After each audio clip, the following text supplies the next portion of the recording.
সবাইকে অভিনন্দন, শুভেচ্ছা আজকের আরেকটি ক্লাসে। তো আজকের আলোচনার বিষয় হবে বি স্তর বা বি হরাইজন কি।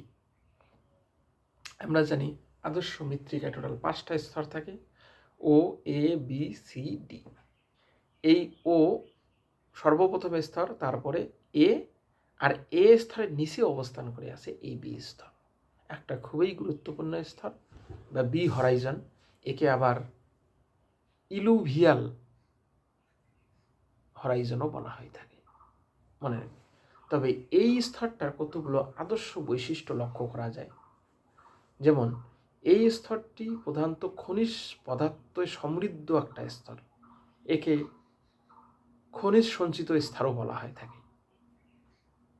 কারণ উপরের এ স্তর থেকে যেসব খনিজ পদার্থ ধৌত প্রক্রিয়ায় নিচে এসে সেগুলো কিন্তু এই বি স্তরে জমা হয়, এজন্য একে সঞ্চয় স্তরও বলা হয়ে থাকে।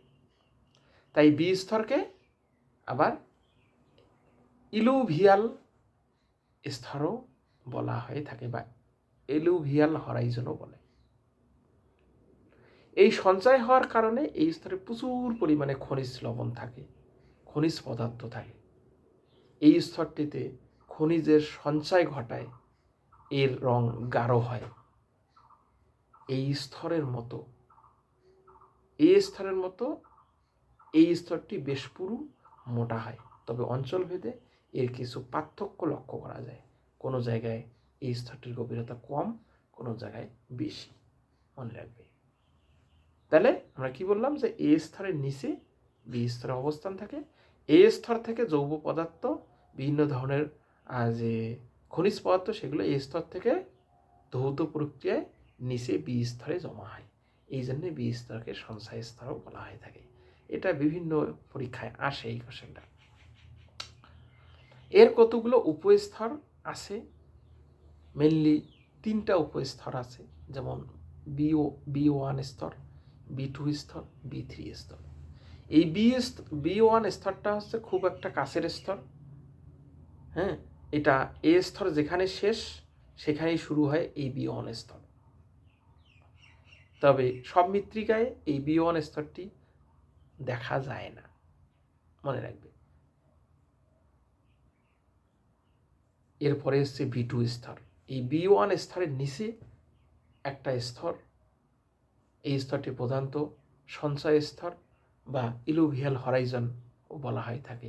এখানে প্রচুর পরিমাণের খনিজ পদার্থ জমা হয়ে থাকে বা দ্রবীভূত হয়ে আসা, যেমন লৌহ, অ্যালুমিনিয়াম, খনিজ ক্যালসিয়াম, কার্বনেট, পটাশিয়াম, সালফেট ইত্যাদি এই বি2 স্তরে সঞ্চিত হয়, মনে রাখবে। এই জন্য একে সঞ্চয় স্তরও বলা হয়ে থাকে। এই স্তরে আবার হিউমাসও লক্ষ্য করা যায়।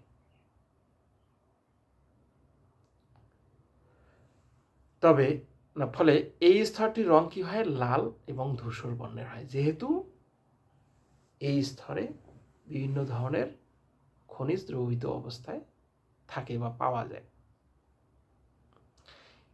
এই বি2 স্তরের নিচে আরেকটি স্তরের অবস্থান লক্ষ্য করা যায়, যেটার নাম হচ্ছে বি3 স্তর, এবং এটা সর্বশেষ স্তর বি স্তরের মধ্যে। এই বি3 স্তরের নিচেই অবস্থান করে সি স্তর। তাহলে এটা হচ্ছে বি স্তরের শেষ সীমা এবং সি স্তরের সংলগ্ন স্তর, মানে এই স্তর থেকে নিচে হচ্ছে সি স্তরের অবস্থান। এখানে বি ও সি উভয় স্তরের কিছু বৈশিষ্ট্য লক্ষ্য করা যায়, যেহেতু এটা এখান থেকে বি স্তর শেষ, আবার নিচে থেকে সি স্তর শুরু, এই জন্য এখানে বি এবং সি 2 স্তরের বৈশিষ্ট্য লক্ষ্য করা যায়, মনে রাখবে।